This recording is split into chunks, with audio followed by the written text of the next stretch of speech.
அன்றியும் ஒரே தரம் மரிப்பதும் பின்பு நியாய தீர்ப்படைவதும் மனுஷனுக்கு நியமிக்கப்பட்டிருக்கிறது. ஆனால் நாங்கள் அனைவரும் தீட்டானவர்கள் போல் இருக்கிறோம்.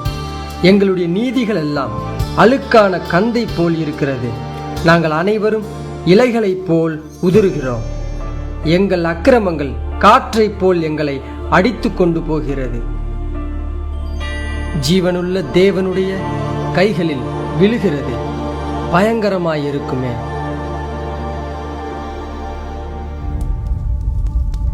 மரணத்திற்கு பின் அவன் ஆத்துமா உடனே நரகத்திற்கு எடுத்துக்கொள்ளப்பட்டு தேவனின் கொடூரமான நியாய தீர்ப்புக்கு காத்திருக்கும்.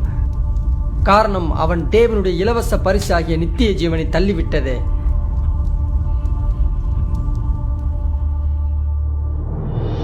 நேரம் வருகிறது, அது தேவனுடைய மகா கொடூரமான நியாய தீர்ப்பின் நாள் என்று அழைக்கப்படும். பாவத்தோடு மரித்த யாவரும் இயேசு கிறிஸ்துவுக்கு முன் கொண்டு வரப்பட்டு நியாயம் தீர்க்கப்படுவார்கள். வேத வசனம் சொல்லுகிறது, பின்பு நான் பெரிய வெள்ளை சிங்காசனத்தையும் அதின்மேல் வீற்றிருக்கிறவரையும் கண்டேன். அவருடைய சமூகத்திலிருந்து பூமியும் வானமும் அகன்று போயின, அவைகளுக்கு இடம் காணப்படவில்லை. சமுத்திரம் தன்னிலுள்ள மரித்தோரை ஒப்புவித்தது. மரணமும் பாதாளமும் தங்களிலுள்ள மரித்தோரை ஒப்புவித்தன. பின்பு மரித்தோராகிய சிறியோரையும் பெரியோரையும் தேவனுக்கு முன்பாக நிற்க கண்டேன். அப்பொழுது புத்தகங்கள் திறக்கப்பட்டன.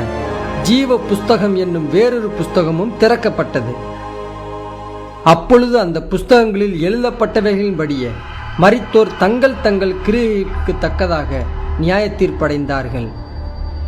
மனுஷர் பேசும் வீணான வார்த்தைகள் யாவையும் குறித்து நியாய தீர்ப்பு நாளிலே கணக்கொப்புவிக்க வேண்டும்.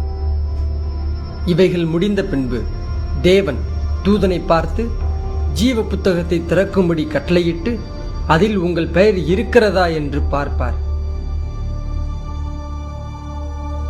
தூதன் பார்த்துவிட்டு சொல்லுவான், அந்த பெயர் இடம்பெறவில்லை ஆண்டவரே. பின்பு தேவன் சொல்லுவார், சபிக்கப்பட்டவர்களே, என்னை விட்டு பிசாசுக்காகவும் அவன் தூதர்களுக்காகவும் ஆயத்தம் பண்ணப்பட்டிருக்கிற நித்திய அக்கினியிலே போங்கள். அந்தப்படி இவர்கள் நித்திய ஆக்கினியை அடையவும் நீதிமான்களோ நித்திய ஜீவனை அடையவும் போவார்கள். ஜீவ புத்தகத்திலே எழுதப்பட்டவனாக காணப்படாதவன் எவனோ அவன் அக்னி கடலிலே தள்ளப்பட்டான். வேதவசனம் சொல்லுகிறது, அவர்களுடைய வாதையின் புகை சதா காலங்களிலும் எழும்பும். அவர்களுக்கு இரவும் பகலும் நித்திய நித்தியமாக இளைப்பாறுதல் இராது.